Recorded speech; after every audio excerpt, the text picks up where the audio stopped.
Oi, gente! Sejam muito bem-vindos ao Xiô Podcast, um podcast que vem contar a história de mulheres que são protagonistas do seu próprio sucesso. Eu sou Juliana. Eu sou a Mariana e hoje nós estamos aqui com a Antônia Souza, que é COO da Lumix, a empresa que está fazendo a ponte entre a Web3 e as principais empresas brasileiras e da América Latina. Muito bem-vinda, Antônia. Estamos muito felizes de você estar aqui hoje. Sabemos que a sua agenda está muito concorrida porque esse mercado está super aquecido. Então, bem-vinda novamente. Obrigada meninas. Bem-vinda. Prazer estar aqui falando um pouquinho pra vocês, falando pra quem tá de casa. E contem comigo. É um prazer te receber aqui, meu bem.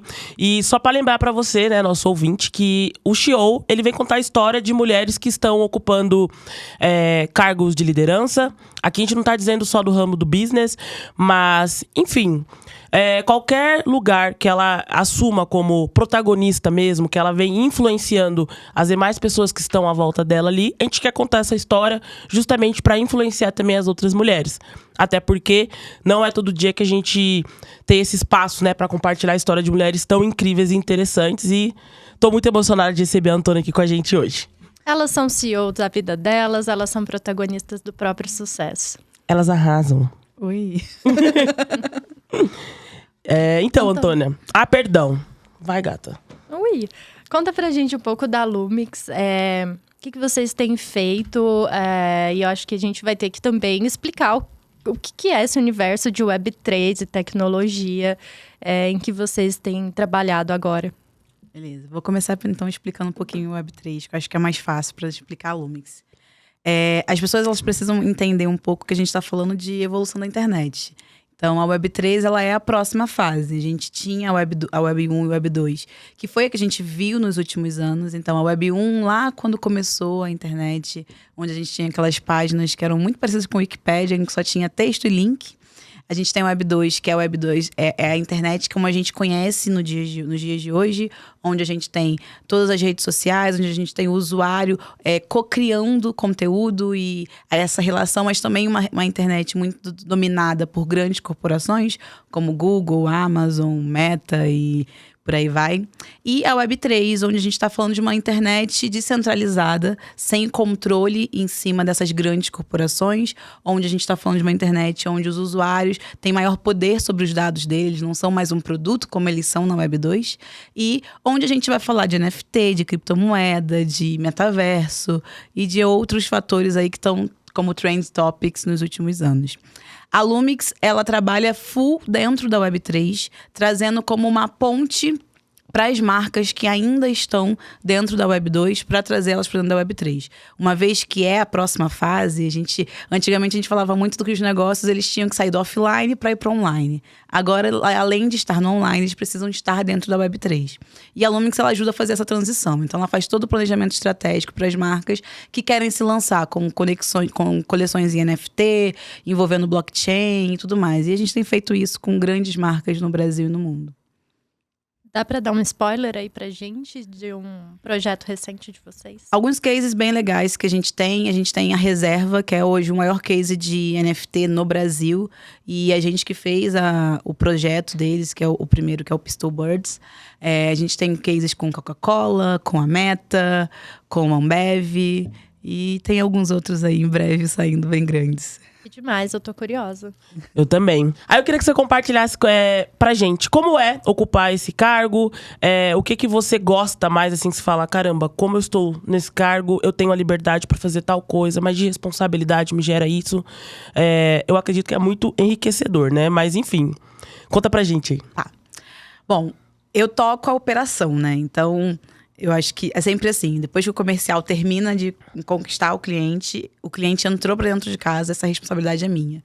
Então, é entender toda a necessidade deles, entender a expectativa que foi lançada pelo comercial, e o comercial sempre vai vender, né? Então, entender toda essa expectativa e garantir que todo o processo que esse cliente tem dentro da Lumix, ele vai ser de uma forma entregando e mais do que a gente prometeu e garantindo que esse processo ele seja mais fácil e rápido possível.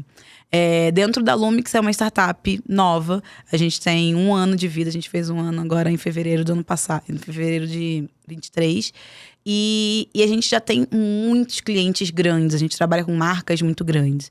Então, acho que o meu maior desafio é, apesar de um time novo, jovem, conseguir entregar uma qualidade a nível de multinacionais, como são as multinacionais que a gente trabalha no Brasil e no mundo. Sim. Então, esse é um desafio que é constante, mas a gente tem um time muito bom, apesar de jovem, e que consegue entregar uma qualidade muito grande em todos os projetos que a gente faz.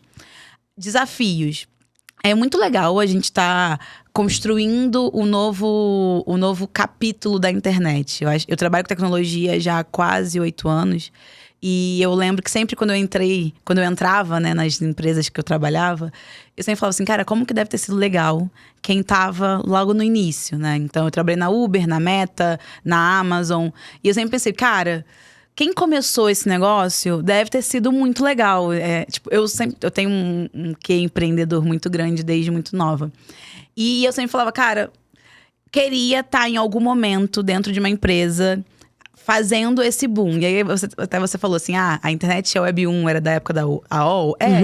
Mas pensa, a galera que tava na AOL, que construiu aquilo tudo, são as pessoas que também construíram a Web 2.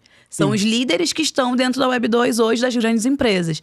E aí eu sempre falava, eu gostaria muito de trabalhar com isso.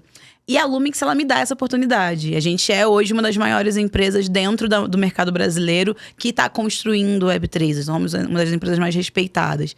E poder fazer parte desse movimento, ser uma builder de verdade nisso, é surreal e, logicamente, é desafiador, que todo mundo que começa não tem antes de feito, então você tem que ir atrás e procurar essas novidades, procurar essas respostas. Sim. Mas é igualmente recompensador e é muito recompensador, faz muito sentido e eu tenho ficado muito feliz. A gente vê que a Web3 ela tá surgindo já com uma certa consciência social muito maior do que existia na Web 1 e na Web 2, né?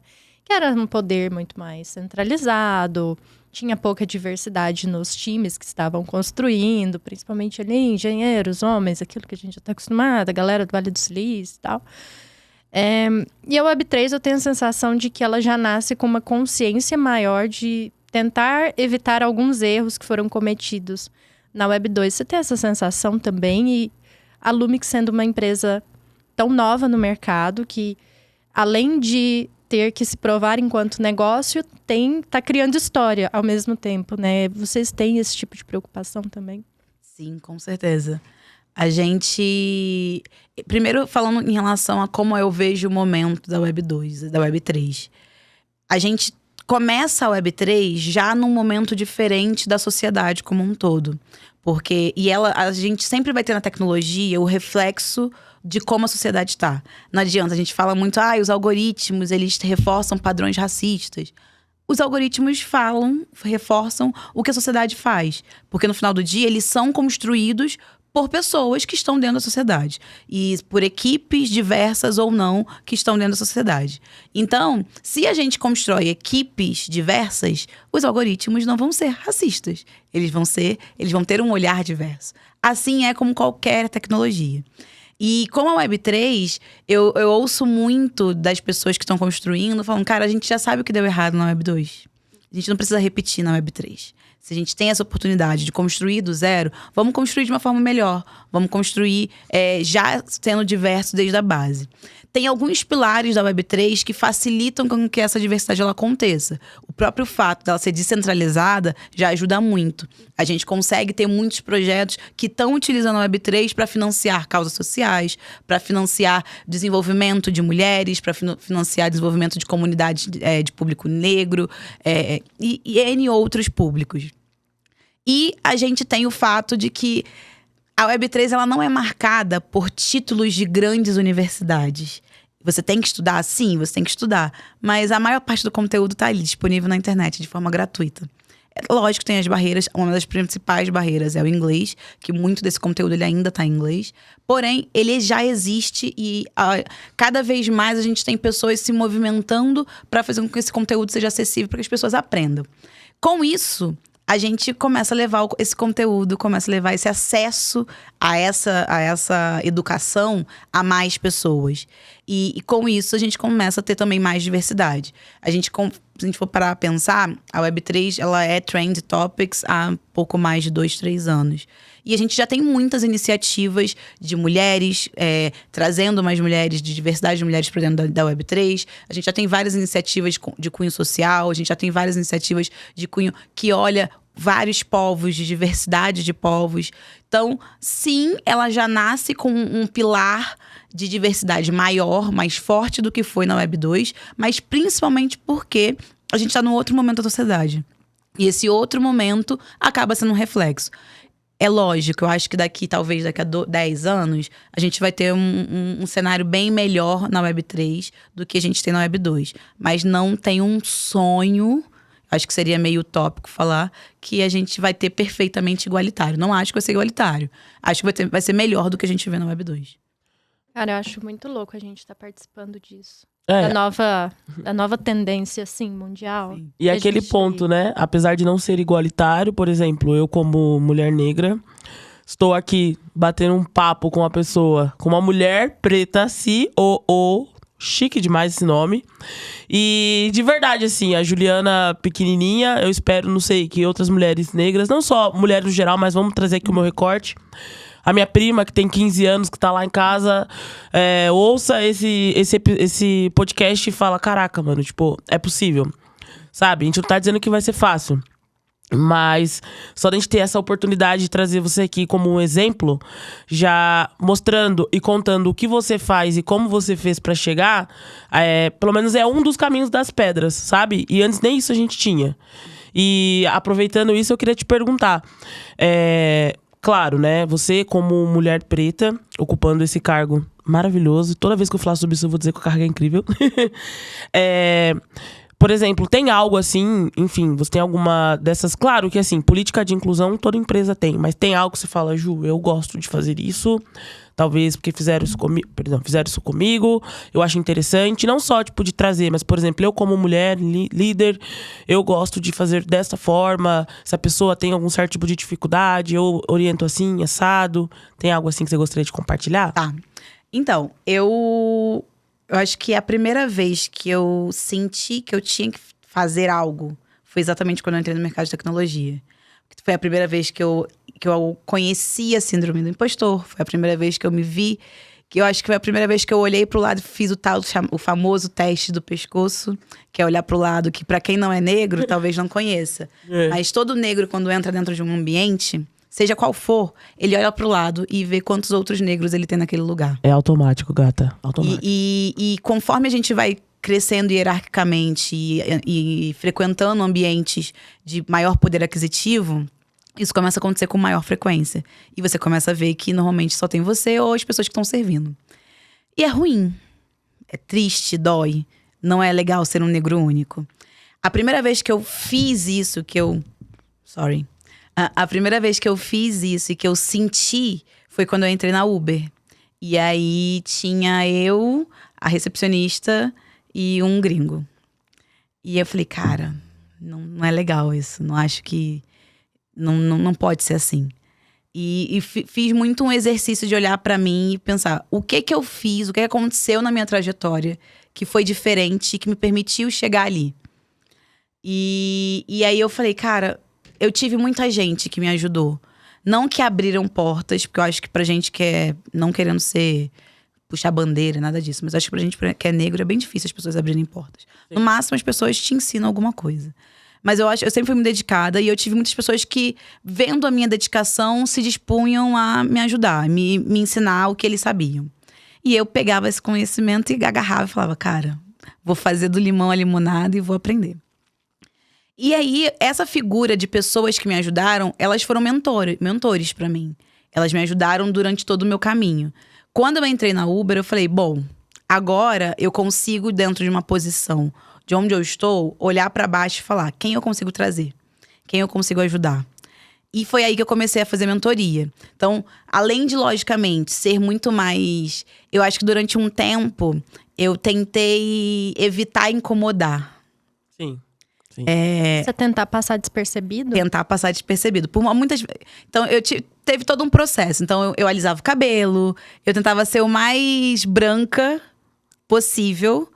Pra que ali, né, pra que não fosse necessário ali as pessoas repararem que, eu não era. Pra fugir meio que pra não fugir muito do padrão, né? Pra não fugir do padrão, pra não incomodar. Então, às vezes, eu vi uma situação e eu não falava. Eu falava, deixa pra lá. Muitas vezes, hoje quando eu olho pra trás, eu vejo que eu passei por situações. E que até por vestir essa armadura, eu não via, naquele momento eu não vi. E beleza, segui. Quando eu vim pra São Paulo, eu já vinha num processo de me reconectar. Eu já tinha feito o Big Shop, que é cortar o cabelo pra deixar ele crescer, né? Que quando a gente alisa, né? Então tem todo o processo de cortar e deixar o cabelo crescer natural. Então eu já tava meio que ali no meu processo de me reconectar com as minhas raízes.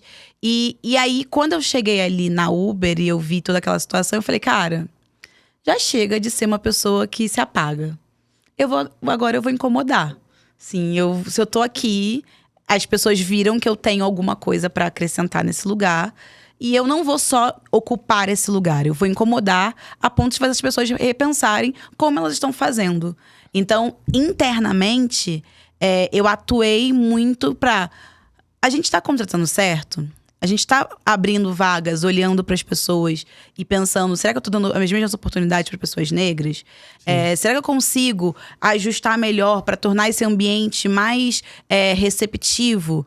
E comecei a falar mesmo com relação a isso. Em paralelo, com as pessoas que ainda estavam na base, eu comecei a fazer mentoria e construir isso. Inicialmente, eu achava que eu não tinha muito para ensinar. Mas até que eu fiz e aí eu vi que, tipo, muita gente veio querendo pedir ajuda. E eu falei, cara, acho que alguma coisa eu devo ter diferente para poder ensinar, que essas pessoas não aprenderam essas skills. Recentemente, eu estava conversando com uma amiga que tem uma empresa de ESG, que é a Yara Vicente da Nossa Terra Firme. O que é SG? ESG. ESG, o que é isso? Que é todo esse estudo de sustentabilidade e diversidade e todo o cunho social. São empresas que têm agora... É um termo, eu não sei exatamente o que significa. O E de... Acho que é Environment, Sustainability e o G eu não sei o que é. Governança. Isso, que patrocina então, é meio nós. ambiente, sociedade, né, e governança. Isso. E essa minha amiga me falou uma coisa que eu falei, cara, eu nunca parei pra pensar desse jeito. Que ela falou assim, Antônia, ela foi fazer faculdade fora. E ela é do Acre, de uma família de seringueiros. Então, ali, né, a família toda foi criada nessa base, uma mulher negra também. E ela falou que lá na faculdade tinha aula até para ensinar a apertar a mão. Na faculdade nos Estados Unidos. E ela falou, existe uma tecnologia social que não nos é ensinada. E isso, quando ela falou isso pra mim, tipo, foi, sabe, de explosão na cabeça. Eu falei, cara, muito. E é muito real isso. A nossa geração, a nossa raça, a nossa comunidade, a comunidade negra, comunidades mais subrepresentadas, elas passam por dificuldades porque tem tecnologias, e essa tecnologia social, que é de você fazer um networking, que é de você saber... Como que você inicia uma conversa sem ser inconveniente, Como que você faz uma conexão no LinkedIn, que as pessoas não sabem. Exato. E assim, a quantidade de gente que eu chego, que eu falo, eu não tenho LinkedIn, por que não? Aí você abre o LinkedIn e a pessoa tem 100 conexões. Eu falo, mas por que só tem pouco?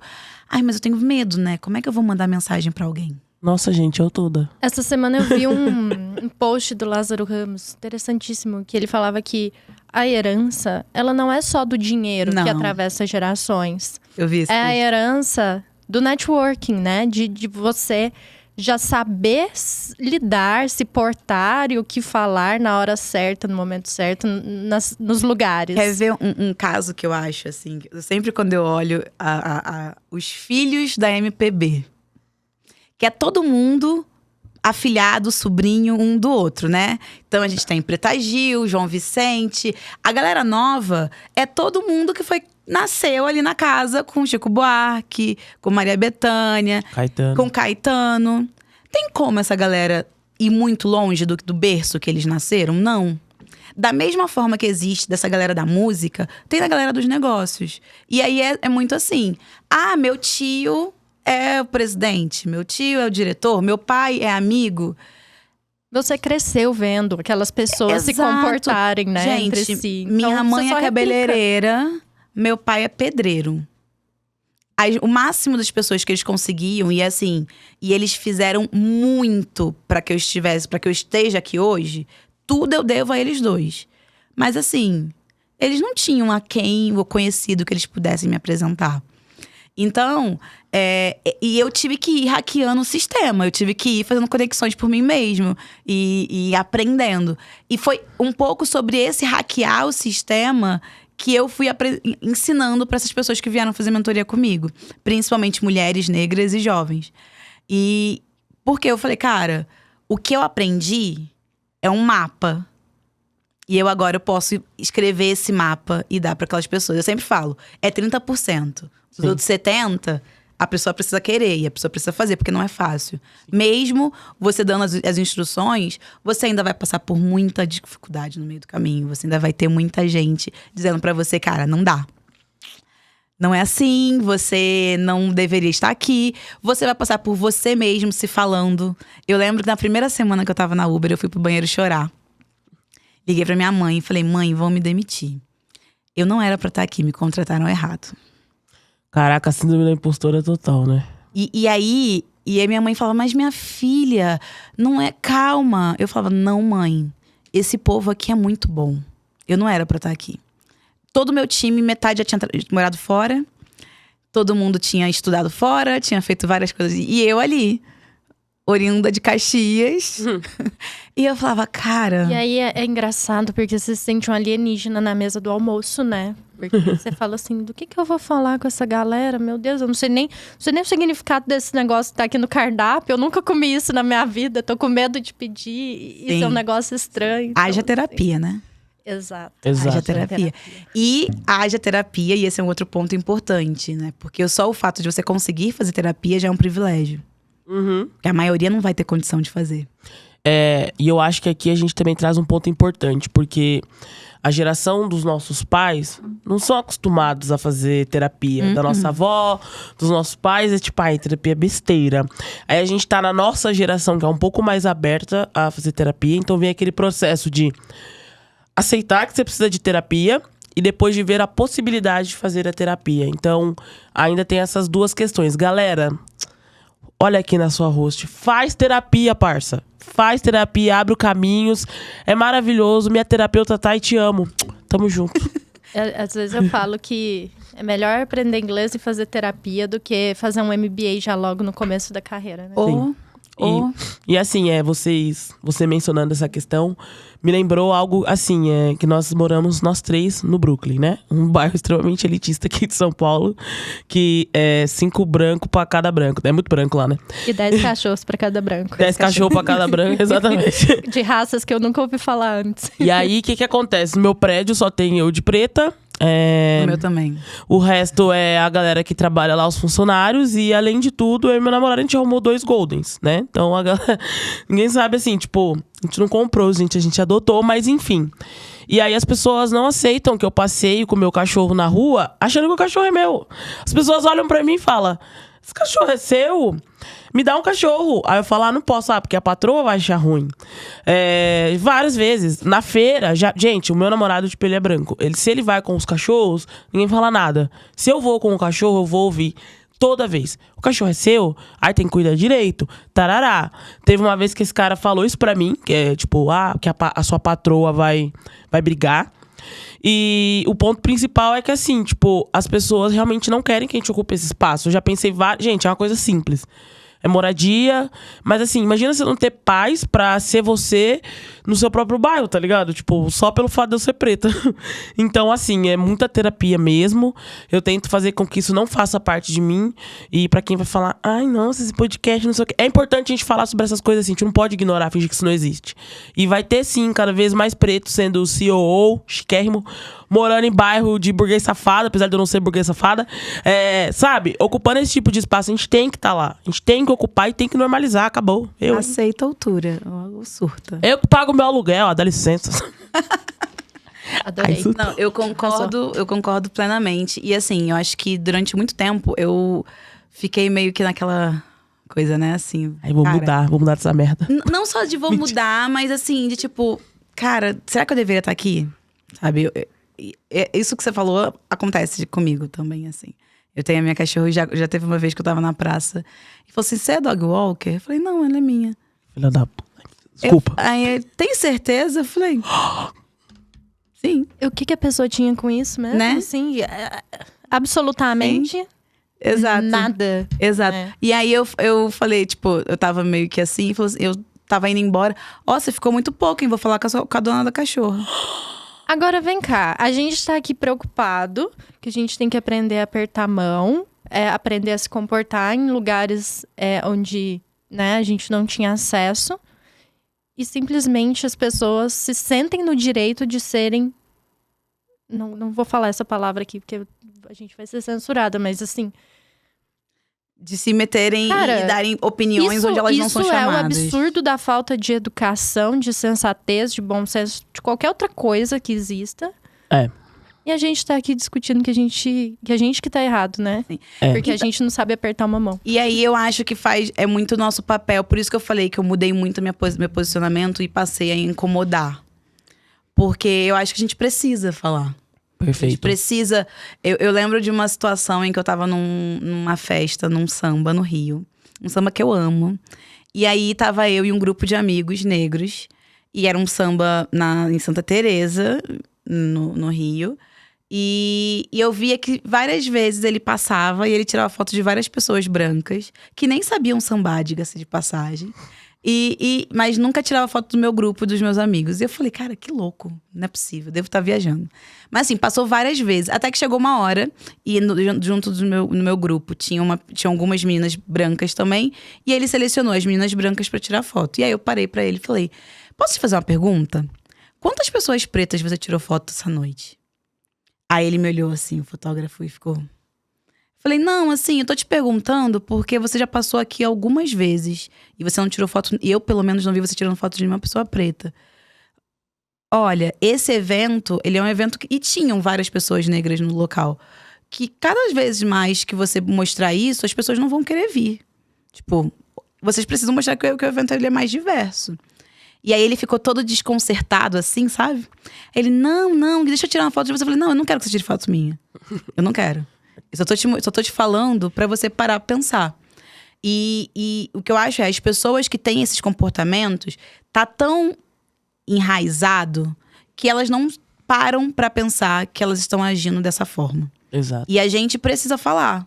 Então, assim, a gente precisa ter momentos em que a gente vai falar. É lógico, e a gente até tinha conversado sobre isso antes, né? Eu, como pessoa negra, como profissional de tecnologia, dentro do mercado de tecnologia, como uma pessoa negra, eu não quero só falar sobre isso. Porém, eu também quero falar sobre isso. É não resumir o profissional a só a pauta da comunidade negra, mas também não deixar com que a gente não fale. Porque senão a gente vira e depois você vai ter casos de pessoas que falam assim, fulano é super bem sucedido e nunca ficou falando sobre isso. Como se o fulano não ter falado sobre isso não fez com que o fulano não sofresse racismo. Fez com que o fulano não sofresse uma série de outras coisas. E não. Talvez o fulano não ter falado foi pior. A gente romantiza o sucesso. Exato. E assim, eu puxei essa questão do nosso bairro, um recorte nosso aqui, pra tentar fazer essa ligação, né, no caso aqui do nosso do mercado de trabalho. Porque é isso, tipo, não adianta fazer dia 20, conscientização, tarará. Se no dia a dia tu olha pra pessoa preta com um cachorro bonito, que nem é lá essas coisas, ok, tem um golden, mas e aí? Não é dela. Se você me olha, tipo assim, eu tô saindo pra passear, é dog walker. Se ela não pode sentar no bosque, que não sei o quê. Então, assim, eles ficam nos reduzindo. Gente, não tem nada a ver eu ser dog walker, não tem nada a ver eu ser... Tá tudo bem. Mas o ponto é, vocês já presumem. Então, tipo assim, ninguém olha pra mim e fala advogada. Tá ligado? Ninguém é aquele... Mano, o cara virou pra pessoa que é CEO... Reforço, chiquérrimo. E meteu essa, tá ligado? Tipo, o cara nem conseguiu não pensar nisso. Mas é isso, realmente nós não somos só isso, mas seria até não irresponsável. Mas a gente tem que entrar nessa pauta, existe. Que a gente né? tá falando muito sobre o futuro da tecnologia e Exato, tem que avançar, o quanto né? isso passa por essas pautas. E eu acho, antes de vir pra cá, enquanto eu tava sentada esperando, eu tava lendo um texto sobre feminismo. E sobre feminismo negro e feminismo branco. E se a gente tá falando aqui, o podcast, ele é um podcast sobre mulheres que são empreendedoras, que são protagonistas da própria carreira. E quando a gente traz uma mulher branca, ela vai ter todas as pautas que ela lutou pra passar. E eu não tô dizendo que não foram pautas que tiveram dores, e faz parte. Só que quando a gente fala da mulher negra, a gente tem que falar das outras pautas que a mulher branca não vai passar. Sim. Sabe? Enquanto sempre, né? Enquanto as mulheres brancas estavam lutando pelo direito de trabalhar, a mulher negra estava lutando pelo direito de existir. Exato. Então, e eu não tô dizendo que tem pesos diferentes de jeito nenhum, mas são pautas diferentes. E a gente vai precisar sempre falar. Então, por exemplo, eu tive casos dentro do trabalho em que eu falando uma coisa, eu precisava ser mais soft, mais suave. E em que uma outra pessoa branca falando a mesma coisa, estava tudo bem. Sim, isso também geralmente acontece com a mulher e com o homem, né? Então, exato. Então, assim, a gente também precisa sempre alinhar. Eu acho que faz parte, né? E até pelo ponto da representatividade, a gente não pode florear. A gente não pode falar como se fosse, ó, é só uma maravilha. Exato. Vem que é só sucesso. Não, não é, gente. Não. É difícil pra caraca. Você vai chorar, vai ter momentos que você vai falar, acho que eu não quero mais. Não é pra mim. Porém, o que me recompensa sempre é quando eu encontro com outras mulheres, com outras jovens que estão começando, que elas falam, caraca, você me inspira. Eu quero poder chegar lá em cima que nem você. Isso compensa qualquer babaca que eu encontrei no meio do caminho. Sim. Que me confundiu com... Que olhou pra mim e achou que eu tava na posição de servir, não na posição de liderar. Perfeito. Assim, essa parte desse papo está incrível. Inclusive, eu acho que seria interessante um dia a gente montar uma mesa, né? Juntar ali as convidadas que vieram pra gente debater mais esse assunto a fundo. Mas também a gente queria aproveitar aqui o espaço, né, Mari? Pra entender. Conta pra gente, né? Enfim, de onde você veio, né? Como foi? Porque assim, você mencionou muito Uber. Assim, tem várias empresas maravilhosas que você passou. Então a gente quer que a galera também pegue esse fio e entenda como você é foda pra caralho. Tá, vamos lá. Vou dar voltar lá de trás pra poder dar um pouquinho de contexto. Vai lá. Eu sou de Caxias, Baixada Fluminense do Rio de Janeiro. Sou formada em administração pela UFRJ. E inicialmente minha vida era muito mais pro lado de química, da engenharia química ali e tal. Porque eu fiz ensino médio técnico em química, em petróleo e gás. E falei, bom, vou trabalhar com isso. Mas vi que laboratório não era pra mim. Falei, não, eu gosto de gente, eu gosto de trabalhar ali. Sim. E aí entra o ponto da minha mãe, né? Minha mãe é cabeleireira, teve salão por mais de 30 anos. E eu sempre falo que ela é o meu maior exemplo de mulher, de empresária, de lutadora, de empreendedora, assim. Eu tive o exemplo dentro de casa. E ela sempre teve ali, sempre empreendeu. Eu sempre estive ali muito próxima dela, vendo ela empreender. Eu acho que isso me tocou e eu falei, cara, legal, mas eu acho que eu nunca tinha entendido muito bem o que era aquilo. Logo assim que eu terminei o ensino médio, eu fui trabalhar no escritório de advocacia, como recepcionista. E aí, ali eu vi a beleza de como que era o dia a dia de uma empresa, lidando com clientes multinacionais, falando inglês. E eu falei, acho que eu não quero aquela vida do laboratório. Acho que eu quero essa vida aqui do glamour dentro das empresas. E ali foi onde eu fui começar a trabalhar e entrei na faculdade de administração. Amei o curso. Isso é uma coisa bem importante de se falar, porque tem um bando de gente que vai fazer administração porque não sabe o que quer. Eu não, eu fui sabendo o que eu queria e eu amei meu curso a cada momento que eu tive. Nunca falei assim, nossa, esse curso não é pra mim, não. E, cara, eu não tenho dúvida que foi a melhor coisa que eu fiz, assim. E aí, Lá aí eu fiz estágio na L'Oréal, depois trabalhei também numa empresa de petróleo e gás da Noruega. E até que eu entrei na Stone, empreendi um tempo, parei de empreender, porque falei, cara, o negócio não estava dando tão certo. Falei, bom, vou voltar pro mercado. E aí recebi o convite de uma recrutadora, me achou no LinkedIn. Aí, gente, importância do LinkedIn bem feito. Meu LinkedIn já estava ali desde o início muito bem alinhadinho. Segunda pessoa falando de LinkedIn. Segunda pessoa. Gente, e vocês vão entender, todas as empresas que eu trabalhei, desde a Uber até hoje, eu nunca coloquei meu currículo em lugar nenhum dela. Sempre foi alguém que me encontrou no LinkedIn. Depois a gente vai bater um papo. Tá, então só pra vocês saberem o poder do LinkedIn. E aí, a recrutadora entrou em contato comigo, fiz o processo, passei pra Uber, vim pra São Paulo. E ali eu vi que, cara, amo tecnologia. Tipo, aqui é o lugar que eu deveria estar desde o início. E o que você fazia lá na Uber? Na Uber eu era do time de Uber Eats. Eu entrei na Uber, a Uber tava em 2 cidades. Eu ajudei a lançar no resto do Brasil. E trabalhei muito ali com o gerenciamento das contas, de contas mais estratégicas. Só que eu tava muito no início, né? Então eu fazia de tudo, desde criação de processo até ligar para cliente, porque Sim. deu problema com o motoboy, assim. Então, Caraca. bem no iniciozinho mesmo da empresa. Da Uber eu saí para tocar uma startup que tava trazendo da Colômbia pro Brasil. E aí, enquanto eu tava lá, eu recebi um convite para ir pra Amazon, para tocar a parte de Customer Experience dentro da logística. E ali eu falo que eu tive um MBA de Customer Experience. A Amazon é uma escola, e assim, absurda. E eu era bem produto mesmo, então pensava em toda a experiência. Eu cuidava da parte, tipo, todo mundo olha pra Amazon e fala, nossa, entrega rápido, é maravilhoso, é a empresa mais customer-centric do mundo. E eu pegava bem a parte do problema, né? Que era a logística de volta, da reversa, quando dava algum problema na sua experiência. Então eu precisava garantir tudo isso. E pra mim foi incrível, aprendi muito, lidei com gente de todos os lugares do mundo. E até que eu recebi o convite pra ir pra Meta. Bem no momento em que o Facebook estava mudando de nome de Facebook para Meta.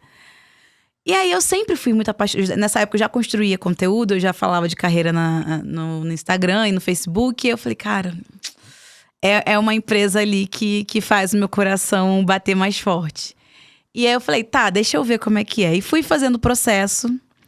E a cada fase do processo eu fui me encantando mais pela empresa, até que eu passei. E aí eu lembro que no dia que eu recebi a notícia que eu tinha passado, a recrutadora falou assim, então, Antônia, tem uma notícia pra te dar. O seu time é o time que vai cuidar de metaverso na América Latina. Uau. Caraca, parça. E aí eu falei, caraca. O churrascão foi foda nesse dia, né? Caraca, desceu 10 fardos pra comemorar de suco. E aí, pensa que eu falei logo no início, né? De estar no momento construindo a história da internet. E aí na hora eu falei, cara, é a minha oportunidade de poder construir essa nova fase da internet, esse novo negócio aí que ninguém sabe muito bem. E aí eu fui pra Meta, fui do time de Reality Labs na América Latina. E foi incrível, fiz um monte de coisa. Fiz na Meta um projeto voltado para a realidade aumentada para a comunidade negra. Maravilhoso. Para trazer filtros dentro do Instagram para a comunidade negra. Então, assim, fiz várias coisas muito legais e foi para mim uma experiência única. E aí teve layoff. E, infelizmente, o meu time foi um dos times afetados. Recebi e falei, caraca. Quando que foi, Léo? Novembro do ano passado. Foi quando começou a primeira onda de layoff. E aí eu falei, gente, agora? E pra mim foi muito, muito tenso, assim, porque foi literalmente do céu ao inferno, assim. Na segunda e na quarta-feira eu tava fechando eventos no palco pra 15 mil pessoas. Na quarta-feira eu tava sendo demitida por um e-mail geral, assim, junto com mais 11 mil pessoas. E aí, de cara, fiquei com medo, fiquei triste, principalmente porque eu amava muito o que eu tava fazendo, amava muito onde eu estava. Mas entendia que era uma coisa que não tinha nada a ver com a minha performance, não tinha nada a ver com o que eu estava entregando, e que era um movimento do mercado, da crise que estava se aproximando. E aí, no segundo dia, no dia seguinte do layoff, eu recebi o convite de vir para a Lumix. E aí eu recebi muitos convites, assim, logo assim que eu saí, porque Foi muito… Acho que foi o que mais me assustou. Você comunicou sua saída? Você falou no LinkedIn, tô saindo. Não deu muito algum tempo. amigo? Eu cheguei a avisar algumas pessoas próximas, mas logo vazou. E aí eu comecei a receber mensagem. Eu recebi mais de 50 propostas. Qual era o seu cargo lá na Meta? Eu era gerente de parcerias estratégicas, gerente de produto dentro do time de Reality Labs. Caraca, velho. O povo tava disputando lá no garfo. Cara, foi muito bizarro. E assim, e aí entra de novo, né? Eu acho que não só a gente negro, tá? A gente mulher. Porque se um homem pega um negócio desse e fala, maravilhoso. Eu fiquei morrendo de medo. Porque quando eu comecei a receber ligação de gente do RH, o gestor viu que você saiu da Meta e quer você pra vaga. Aí eu falo, mas quem é o gestor? Eu nem sei quem é a pessoa. Tipo, como essa pessoa sabe quem eu sou? E era uma coisa muito louca, assim. E aí eu falei, cara… Eu lembro que uma amiga me ligou, assim, num sábado. Na semana ainda que tinha acontecido. Eu mal, assim, deitada no sofá, triste, chorando. Aí minha amiga me ligou e falou assim, cara, silencia as vozes. Vai pra um canto. Descansa. Pensa com calma tudo. Pra você poder tomar a decisão que é a melhor pra você. É tipo chorar por um pé na bunda com o celular cheio de contatinhos, né? Exato, velho. Mas era muito louco. Porque pensa, tipo, eu tava muito no auge dentro da empresa, sabe? E aí, eu tinha muito que pensar. Eu sempre falo muito que se tem uma grande diferença de como eu movimentei a minha carreira, é que eu sempre fui muito estratégica. Nada que eu movimento na minha carreira é ponto sem nó, sabe? Eu sempre, tipo, dou um passo já sabendo 1, 2 que eu daria depois. E dessa vez era um momento que eu não tava planejando, porque eu tava feliz. Caraca, mano. Não, sério, a gente tem que conversar depois sobre a mentoria. Porque eu sou muito living lá, vida louca, sabe? Não, gente, mas sério. não pode ser assim. Tem que ser mais estratégico ali. Tá, aí antes de acabar o programa, não só pra não esquecer, você vai dizer mais sobre a sua mentoria. Tá bom. Eu real quero entrar. Não, vamos. E aí, a gente corre pra mãe, né, nessas horas. Aí eu falei com meu marido, vamos pro Rio. Ele falou, tá bom, um sábado, 4h. Botei as malas no carro, botei minha cachorra. E a gente pegou a estrada, fomos pro Rio. E aí lá, eu fiquei, tipo, uns 15 dias com a minha mãe e com meu pai, sem olhar a internet, tipo, pra me conectar comigo de novo e conseguir, tipo, ir falando pra pessoa, olha, eu só vou conseguir falar daqui a alguns dias. E a galera esperou? Meu Deus. E aí eu falei, tá, beleza, eu preciso decidir o que eu quero pra mim. E aí isso é uma coisa que eu acho que é um primeiro conselho que eu dou pra quem tá ouvindo a gente. Você precisa saber o que são os pilares fundamentais para sua escolha na carreira. E isso, para mim, foi o que me fez decidir para onde eu ia. Porque que foi o que me moveu em todos os momentos. Todas as minhas movimentações na carreira, eu sempre tinha… Cara, isso daqui para mim é inegociável. E quando eu consegui esse tempo para, sabe, silenciar essas vozes e parar e falar, cara… O que eu quero nesse meu novo momento? Porque a Antônia que entrou na Meta era diferente da Antônia que saiu. Era uma outra profissional, com uma outra visibilidade. E aí eu falei, cara, eu quero continuar construindo o que eu tava construindo aqui. Eu dei meu sangue durante 1 ano pra construir essas paradas de metaverso. Eu conheço esse mercado, tipo, eu mapeei a América Latina inteira. Eu quero agora continuar nessa merda, eu quero continuar trabalhando aqui. E aí eu falei, bom, se eu quero continuar, então todas as propostas que não envolvem isso, tchau. E aí eu saí falando tchau pras coisas. E aí eu falei, bom, além disso, eu quero uma folha em branco, igual eu tinha. Porque na Meta eu tinha uma folha em branco. Eu tinha uma possibilidade de falar, quero construir um projeto assim. E eu ganhei essa liberdade de falar assim, tá bom, vai, toma o dinheiro. Ai, que delícia. E aí, quando eu falei, bom, beleza, eu quero uma folha em branco. Eu quero continuar construindo o que eu tô fazendo aqui. E eu não quero abrir mão do que eu tenho no meu conforto financeiro. Porque eu tinha construído até aqui e eu queria continuar seguindo aquilo ali.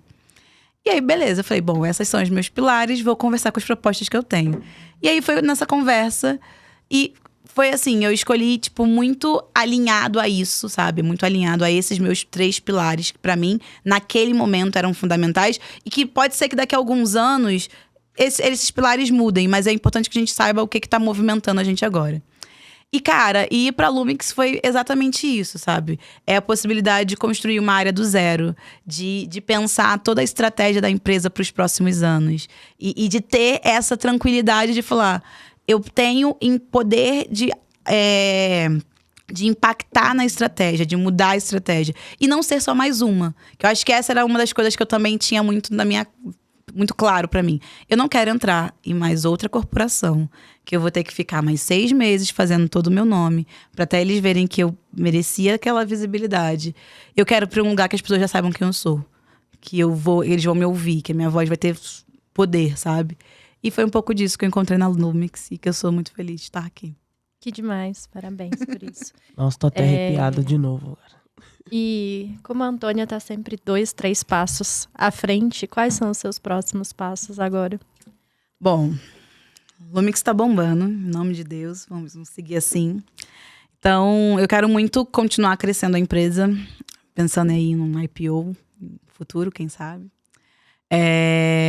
Quero, e aí pensando na minha vida pessoal também, né? Quero ser mãe em breve. Então tá super aqui nos meus planos.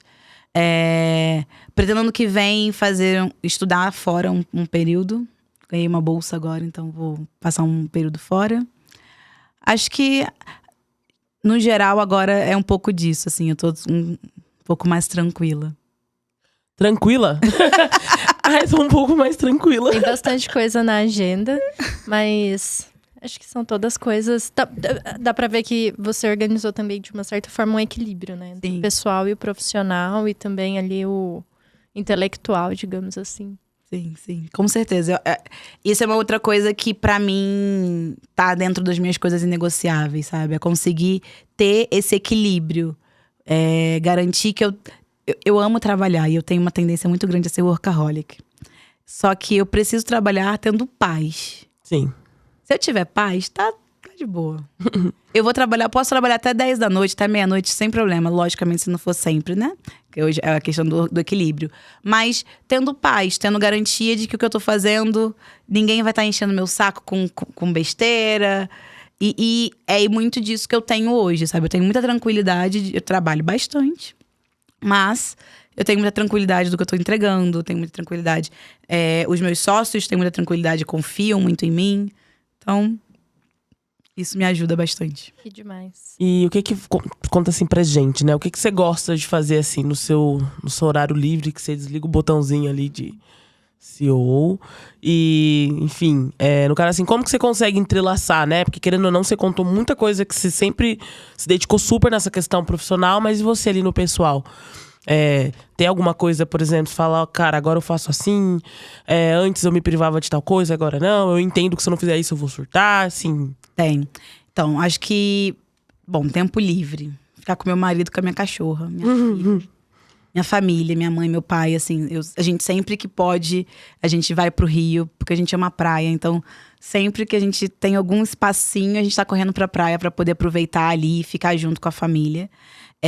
O que eu adicionei dentro da minha rotina, que pra mim é fundamental e que se eu não fizer isso, eu surto, são os exercícios físicos. Então eu vou pra academia quase todo dia. É mesmo? Onde você treina, gata? Velocity Smart Fit, patrocina nós. Eu treino a Smart Fit ali aquela de da baixo? Califórnia, ela mesmo. Eu também nunca te vi lá. Então, de manhã cedo, 6h30, 7 horas, eu tô lá. Que horas? É que eu chego esse horário, mas assim, eu ainda não abri o olho, eu tô descabelada, então, toda desaplaudida. Vamos marcar, gente, o grupo pra ir pra… Partiu o treino. Partiu o treino. Então, eu treino na Smart Fit pra musculação e na Velocity pra bike. Então, assim… ano passado, eu sempre tento trazer algum exercício que me libere muita endorfina. A musculação não é ele. A musculação é porque a gente tem que ficar com tudo direitinho. Ano passado eu fazia muito fit dance, mas aí agora eu faço o spinning e, cara… Meu marido fala que parece que tem droga naquela sala, porque eu saio de lá em êxtase. Gente, façam spinning, é muito bom. Velocity me patrocina. Eu tô te indicando pra todo mundo. Mas assim… e aí eu faço muito exercício. Agora, como eu sou muito ansiosa, então eu tenho tentado fazer meditação. Até fiz esse final de semana um curso de meditação. Então, tenho tentado fazer bastante meditação para conseguir baixar um pouco. E eu tenho me forçado mais a viver o momento presente. Então, por exemplo, quando eu decidi ir pra empresa e tal, eu fiz alguns acordos com meu marido, que ele falou que ele é que é a pessoa que vem me puxa pro chão, né? E ele falou assim, então, ó, celular a gente vai desligar a partir das 8 horas da noite. Tá. Final de semana você não vai trabalhar. E aí a gente tem esses acordos. Às vezes tem uma exceção ou outra que eu tenho que trabalhar no final de semana, que eu tenho que trabalhar até um pouquinho mais tarde, mas no geral funciona. Sim. E isso me ajuda a manter esse equilíbrio ali e dedicar tempo pra minha família, que é onde eu me reconecto, que é onde eu consigo ser quem eu sou, sem todas as armaduras que a gente coloca pra trabalhar, né? Ah, total. E aqui em São Paulo você gosta, tipo, de restaurantes? Você curte essa culinária diferenciada? Cara, eu amo restaurante. A gente tem uma lista de restaurantes que a gente gosta, quer ir. Só que a lista nunca acaba, porque gente, é o lugar pra abrir restaurante novo. Então toda hora tem um restaurante novo, então amo. Amo sair com os meus amigos à noite também, assim. Eu tô num momento que agora vários amigos meus do Rio vieram pra São Paulo, então tô super feliz que a gente sempre tem coisa pra fazer final de semana. Gosto de um samba, então ir num sambinha, procurar uns sambinhas legais. Nem sempre a gente acha samba legal em São Paulo, então… Não, esquece na Zona Sul, né? Então, não rola. Vila Maria ali, então a gente vai de vez em quando. E é isso, acho que… Eu amo viajar, então eu tento, na maior parte do meu tempo, viajar. Se eu tenho tempo livre, Você aproveita. tô correndo pra algum lugar, sempre procurando uma nova viagem. Primeira chance de sair de São Paulo, a gente sempre pega, né? Gente, eu como carioca, não posso dizer que eu amo São Paulo. Porém, eu gosto de viver aqui real. Mas eu sinto muita falta do Rio, principalmente por conta da praia. Porque a praia aqui é longe e não é tão bonita assim. Então, a gente sente falta… Eu sinto muita falta do Rio por conta disso. Porém, eu gosto de São Paulo. Eu acho que nos outros fatores, eu tento sempre ir muito nos parques, que tenha, né, aquele contato com a natureza. E isso me ajuda a dar uma baixada na energia ali. E tem algum sonho, assim, que… Claro, você lá de trás, pequenininha… e que hoje em dia você fala assim… Caraca, eu realizei isso aqui, maneiro demais. E tem algum que você ainda quer realizar? Não profissionalmente, pessoalmente. Claro, você já falou que você quer ter um sonho… Você quer ser mãe, tá no seu plano. Sim. Mas tem outra coisa assim, não sei… Pular de bungee jump lá da Indonésia. Sei lá… Fazer carinho nos flamingos nos Estados Unidos. Cara, então, assim, eu acho que um que eu realizei que eu fico muito feliz foi de comprar um apartamento. Ai, que tudo. Que acho que esse é um que eu fico bem feliz de verdade, porque, né, foi uma lutazinha ali básica. Arrasou. Pra conseguir. Mas um outro que eu quero muito conseguir realizar é de poder comprar… Hoje meus pais, eles moram em casa própria e tudo mais, mas eu gostaria muito de poder comprar um AP pros meus pais na Zona Sul e poder manter eles lá, sabe? Lá no Rio. Do Rio? No Rio. Quando isso acontecer, você me chama pra eu também. Eu levo meu Golden. Porque assim, hoje eu tenho… Cara, hoje eu tenho… Uma coisa que eu consegui fazer, que eu tô fazendo agora, eu tô pagando faculdade pra minha mãe. Ai, que delícia. Ela tá fazendo faculdade de História, tá no terceiro período de faculdade de História. Ai, sério. Com 67 anos. Então, assim, pra mim, ela é meu orgulho. Esse final de semana, ela foi competir no campeonato de natação. Eu falei, ai, meu Deus. Ai, então, assim, pra mim, eu sempre falo, eu trabalho pra poder dar uma vida melhor pros meus pais. Cara, é isso. Isso é muito clássico da mulher. Quando ela alcança a independência financeira dela, né? A mulher, ela é muito voltada pra família. Sim. Cara, assim, qualquer coisa que eu ganho, todo o dinheiro que eu ganho, uma parte eu mando pra minha mãe e meu pai. Pra eles, cara, qualquer coisa. Então, assim, hoje, pra mim, porque muito do que eu falei, sabe? Tudo que eu sou, eu devo à minha mãe, que acordava às 5 da manhã pra ficar em pé e fazia 12 horas de cabelo em pé pra poder pagar o que ela pudesse de educação pra mim. Se eu tô aqui hoje, é porque ela cuidou da minha educação lá embaixo. E o mínimo que eu posso fazer… Eu odeio ingratidão. Odeio, odeio, odeio. Então, assim, o mínimo que eu posso fazer por eles é ser grata e garantir que eles tenham uma velhice. Garantir que eu posso falar assim, mãe, vai pro seu Pilates, vai. vai fazer essa natação. E, tipo, poder dar esses luxos que são pequenos e que… cara, ela me deu tanta coisa. Eles trazem muita qualidade de vida, né? Nossa. Demais, demais. Sério? Assim. Então, é isso. Cara, se eu já Mas- admirava a parte profissional, caraca, mano. Porra, sucesso demais. Chegou aquela hora, né, que a gente pede uma indicaçãozinha aí. O que você pensou pra indicar pra semana aqui pra nós? Pode ser um Instagram, pode ser um livro, pode ser um filme. O que você quiser. Então, vamos lá. Eu trouxe 2 livros pra Legal. indicar. E eu trouxe 2 livros por quê? São de 2 mulheres negras. E uma é a Viola Davis. Ai, meu Deus, eu amo essa mulher. Eu amo. Assim, esse livro aqui, ele dói em várias partes, mas ele é surreal. Então, Finding Me. Maravilhosa. Mas ele é uma americana. E às vezes é meio difícil de encontrar esse livro em português. Mas eu queria trazer um livro em português de uma mulher negra brasileira. Rachel Maia. Foi durante muito tempo a única CEO negra do Brasil. Caraca. E essa mulher é muito top. Muito Nossa. top. A história dela, assim, ela conta, né? Tipo, o caminho dela até a cadeira número 1. E eu lembro quando saiu a revista, que eu não lembro se foi a Forbes, acho que foi a Forbes, que saiu falando que ela era a única, eles fizeram uma pesquisa, e ela era a única mulher negra CEO no Brasil. Caraca. E só não muito tempo atrás. Rachel, se você está ouvindo esse podcast, a gente quer você aqui. E ela, cara, foi CEO da Pandora, foi CEO da Lacoste.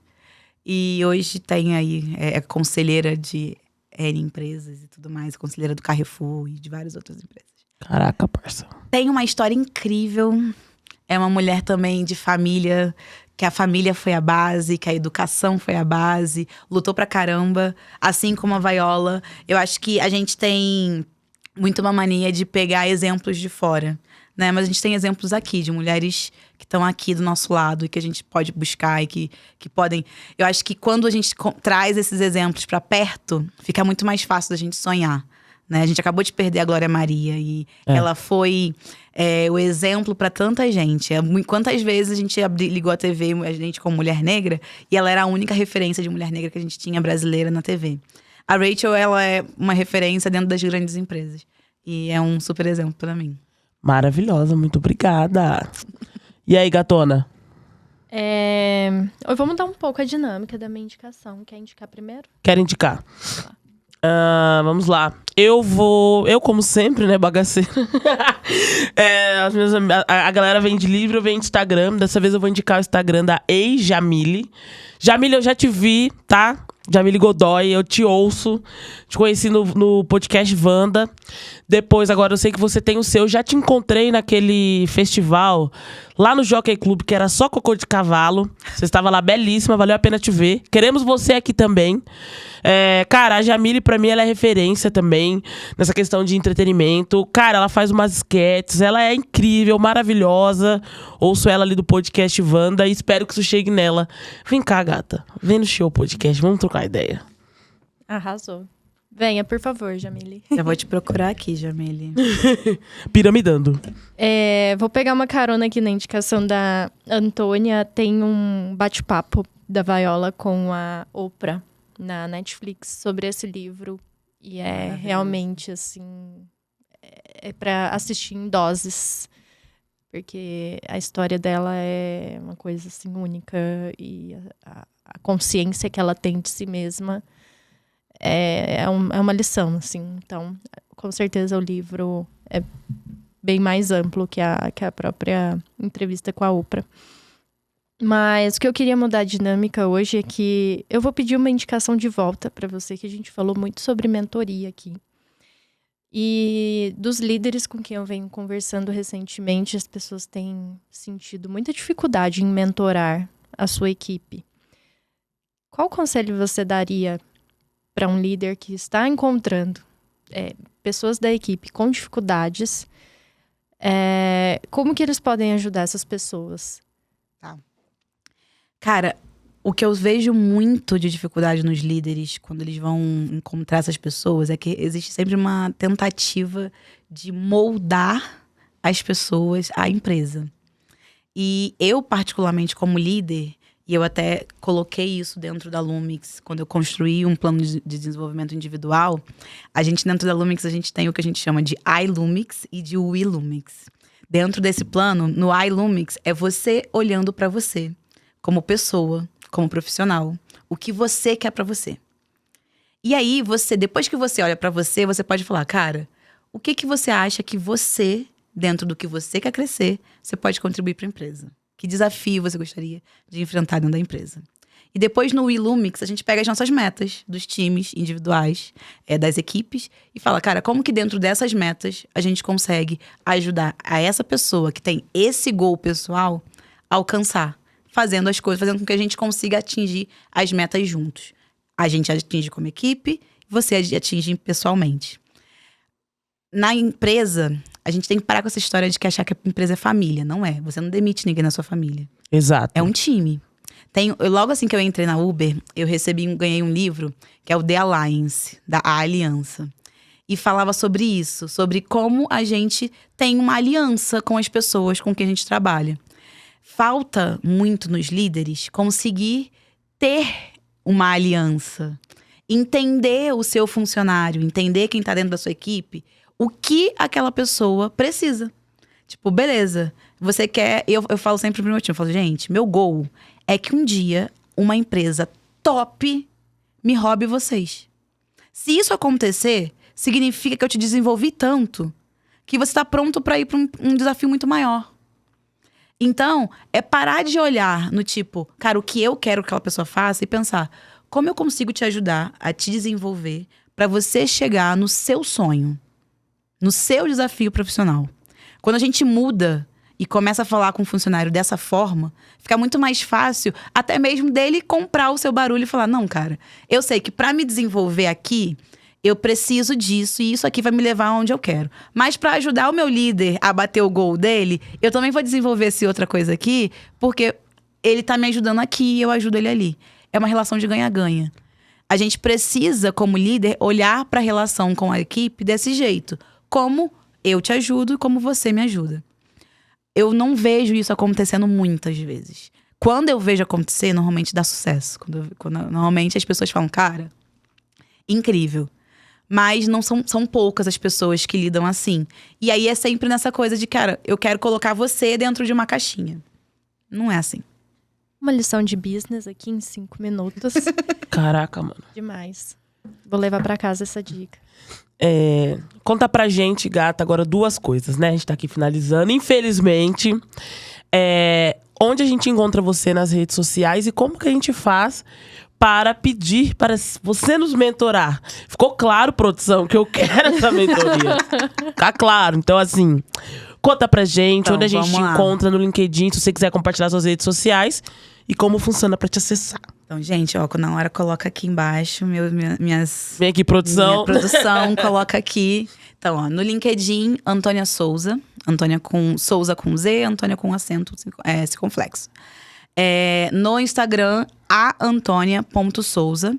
E ali vocês, quem quiser mentoria, quem quiser entender um pouquinho mais, lá eu produzo muito conteúdo sobre tecnologia. Tenho focado mais a minha mentoria pra galera que quer aprender um pouco mais sobre tecnologia, pra galera que tá entrando no mercado e que quer sair da fase mais técnica e atingir cargo de liderança. Então, só me mandar mensagem lá que eu explico direitinho como é que funciona.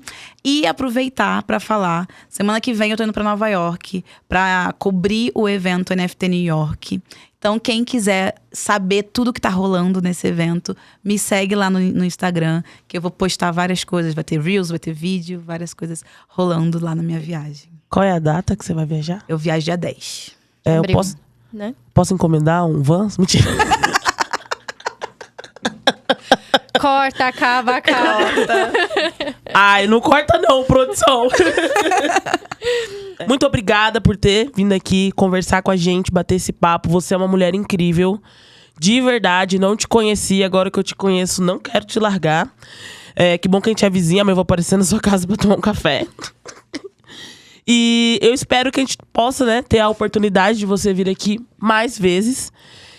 Então é isso, galera. Sigam ela ali nas redes sociais que ela falou. Mari, onde que a gente te encontra, minha gata?